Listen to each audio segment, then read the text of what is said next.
మహాశివరాత్రి శుభ సందర్భంగా ప్రపంచంలో ఉన్న హిందువులందరికీ ప్రత్యేకమైన హృదయపూర్వక శుభాకాంక్షలు మరియు ఈ వెన్నవాడ రాజరాజేశ్వర స్వామి ఆశీస్సు తీసుకున్న భక్తులందరికీ ఈరోజు హిందువులందరూ కలిసి ఉండాల్సిన అవసరం ఉంది. ఒకరికొకరు తోడు కావాలి. ధర్మం ప్రమాణంలో పడ్డది.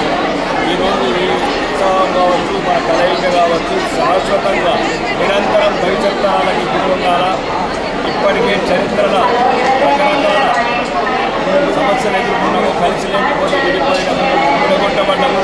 ఇట్లాంటి మంత్రాల దగ్గర దర్గాలు పెట్టుకోవాల్సిన పరిస్థితి ఏర్పడ్డది. కాబట్టి ఇట్లాంటి పునరావృతం కాకూడదు. మన దేవాలయాలు, మన సంస్కృతి, మన సాంప్రదాయము ఈ దేశంలో ఉండాలా. సనాతన ధర్మం విరచిల్లాలంటే హిందువుల ఒకరికొకరు కావాలి. అది యుద్ధమైన, అది ఎన్నికల సమరమైన, ఇంకా ఏ సమరమైనా ధర్మాన్ని కాపాడే వాళ్ళని మీరు కాపాడండి. అప్పుడు ధర్మము కావచ్చు, గుళ్ళు కావచ్చు, హిందూ మతం కావచ్చు, విరచిల్లాలి.